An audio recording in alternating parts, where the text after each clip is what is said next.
What if I told you that 1/3 of your life isn't being wasted? What if I told you that sleep isn't a luxury, but a nightly, life-saving detox surgery for your brain? Would you rethink your plan to just scroll for 1 more hour tonight? World-renowned sleep scientist Matthew Walker, in his groundbreaking, terrifying book, Why We Sleep, reveals a shocking truth. You are not pulling an all-nighter. You are pulling the plug on your own life. This book is so powerful, it famously convinced Bill Gates to completely abandon his all-night work habits. Today, we are deep diving into this revolutionary sleep Bible. By the end of this video, you will understand why sleeping isn't lazy. It is the most advanced form of self-discipline and biological optimization you can possibly practice. Part 1. The Life or Death Code. Your brain's nightly battle. First, let me ask you a question that will hit you where it hurts. Did you know that after just 17 hours of being awake, your brain functions at the same level as someone who is legally drunk? That is not an exaggeration. That is a fact from Walker's lab. Imagine your brain is a 24/7 superfactory. All day, it is producing thoughts, emotions, and decisions. But this process creates toxic industrial waste. In your brain, this waste is a protein called beta amyloid, the very same plaque responsible for Alzheimer's disease. Walker's research found that after just 1 24-hour night without sleep, the buildup of this toxic brain trash accelerates at a terrifying rate. But here is the scariest part. The brain's cleaning crew, the glymphatic system, only works the night shift. It only power washes your brain after you fall asleep. During sleep, the flow of cerebrospinal fluid increases by 200%, flushing these toxins out. It is like going from one janitor to an entire army of power washers. You might say, I am young, I can handle it. Here is the problem. This damage is cumulative and irreversible. A heartbreaking study on long-term night shift workers found their hippocampus, the brain's core memory center, had shrunk by an average of 8%. You are literally trading your future memories for a few extra, low-quality hours awake. It gets worse. Growth hormone, the real fountain of youth, is 75% released during deep sleep. This is why people who chronically skip sleep look older. They aren't aging faster, they are repairing slower. Your body is a high-performance car. Sleep is when it is in the garage for maintenance. If you never stop the car, the engine will blow. This leads to the big question: how much sleep do we actually need? And how does it even work? Part 2. The precision instruments of sleep. Your nightly symphony. Why do some people feel great on 6 hours, while others are zombies after 8? Walker calls sleep a finely orchestrated symphony with 2 conductors. Conductor 1, the circadian rhythm. This is your body's master clock.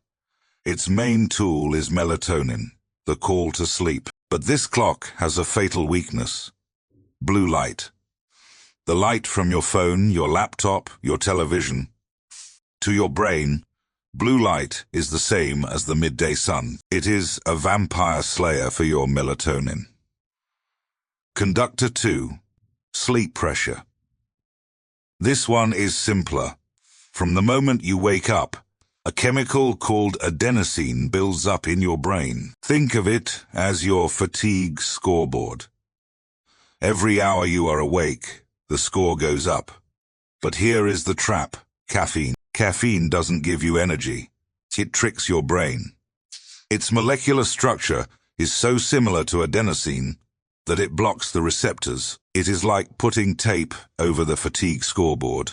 The score is still rising, but you just can't see it. And caffeine's half-life is 5 to 7 H-hours. That coffee you drank at 2 p.m.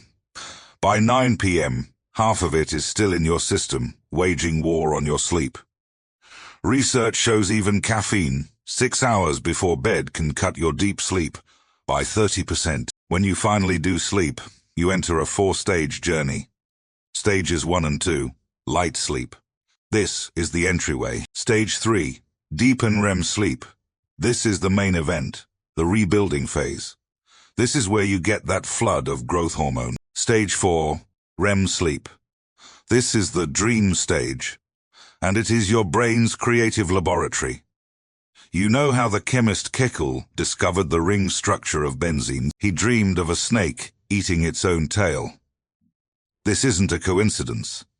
REM sleep is where your brain makes bizarre, creative connections. But REM has a more crucial function.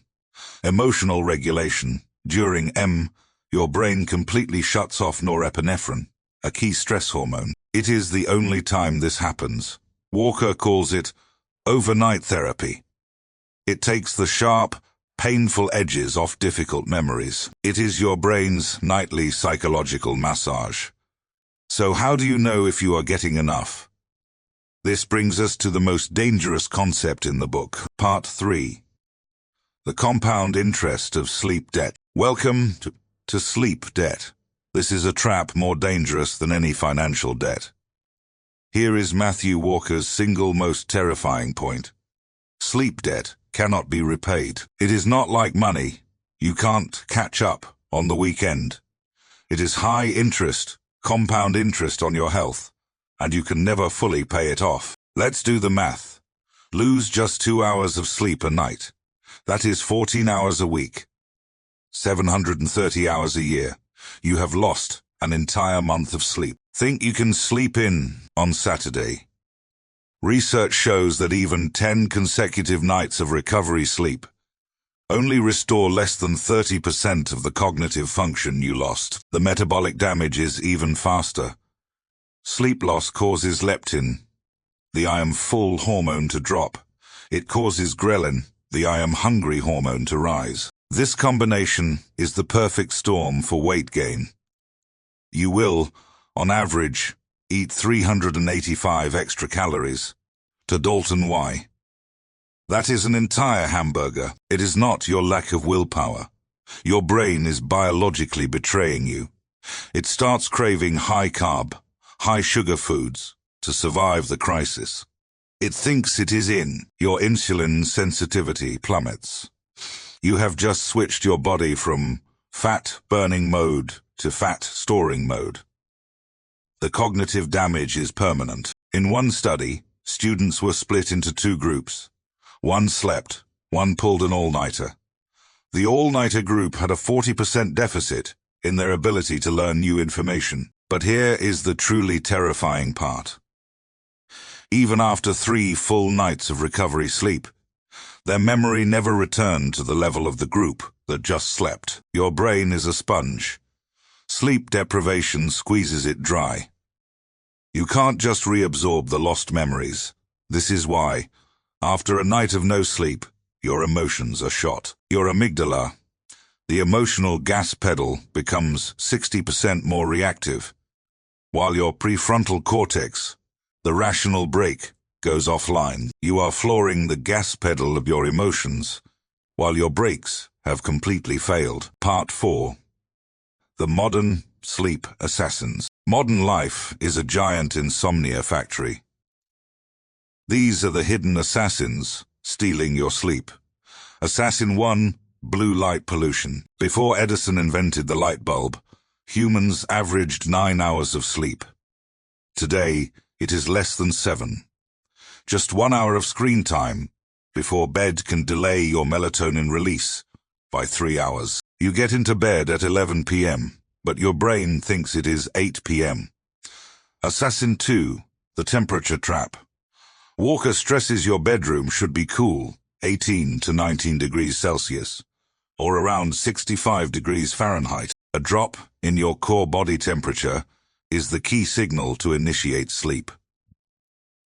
But we live in climate-controlled boxes. Pro tip: a hot bath before bed actually helps. It draws blood to the surface of your skin, which then radiates heat, causing your core temperature to plummet. Assassin 3, the lie of alcohol. This is the biggest myth. Alcohol does not help you sleep. It sedates you. They are not the same thing. Alcohol destroys your REM sleep, the critical emotional therapy stage. Assassin 4, social jet lag. This is the gap between your weekday and weekend sleep schedules. 11 p.m. to 6 a.m. on weekdays, 2 a.m. to 11 a.m. on weekends. This is like flying from New York to Paris every single weekend and flying back Monday morning. Your internal clock is a complete mess. Assassin 5, the stress vortex. Our ancestors' stress was, see a tiger, run from a tiger, stress is over. Our stress is mortgage, promotions, the 24/7 news cycle. This chronic stress releases cortisol, the wake up and fight hormone. It is the archenemy of sleep. So what? Are we doomed? Number here is the plan. Part 5. The Sleep Revolution. Your 12-step plan, visual, calming, actionable shots of each rule. Though, let's be clear. Sleeping pills are not the answer. Walker states they produce a state of anesthesia, not natural sleep. They don't provide the same restorative benefits. The real solution is behavioral. Here are Matthew Walker's 12 rules for better sleep. Regularity is king. Same time to bed, same time to wake up. Yes, even on weekends. This is the most important rule. Manage your light. Get 30 minutes of sunlight every morning. Dim all lights 90 minutes before bed. Control your temperature. Set your thermostat to 65 degrees Fahrenheit. 18 to 19 degrees Celsius. The 3-hour exercise rule. Exercise is fantastic for sleep, but not within 3 hours of bedtime. The 2 p.m. caffeine curfew. No caffeine after 2 p.m. Period. No nightcaps. No alcohol within 3 hours of sleep. No late night feasts. Don't go to bed stuffed. Sanctify the bedroom. Your bedroom is for 2 things only: sleep and sex. No work, no television, no scrolling. This builds a conditioned response. Bed equals sleep. Create a wind-down ritual. Read a physical book, not a screen. Meditate or journal. Create a buffer zone. The 20-minute rule. If you are in bed for 20 minutes and still awake, get out of bed. Go to another room. Do something boring. Only return when you are sleepy. This breaks the bed equals anxiety link. The smart nap. If you must nap, keep it to 20 to 30 minutes and never after 3 p.m. Get sunlight daily. It is nature's free medicine. But all these hacks are useless without one fundamental cognitive shift. Sleep is not a waste of time. It is an investment in your life. Our grind culture praises the person who stays up all night and mocks the person who goes to bed on time as lazy. This value system is absurd. We are praising inefficiency and self-destruction. Imagine a pill that could boost your memory by 40%, cut your cancer risk, and extend your life. How much would you pay for it? That pill exists. It is free, and it is called a full night of sleep. If you need one last piece of proof, here it is. Every spring, when we spring forward for daylight saving time, we lose 1 hour of sleep.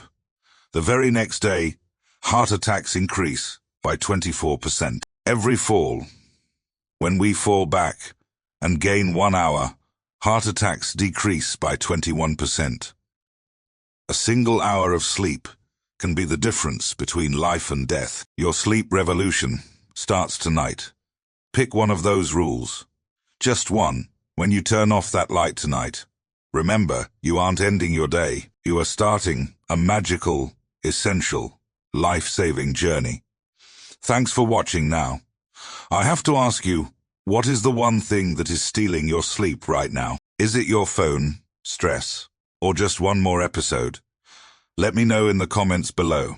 And if this video helped, please share it with someone you love. It might just save their life.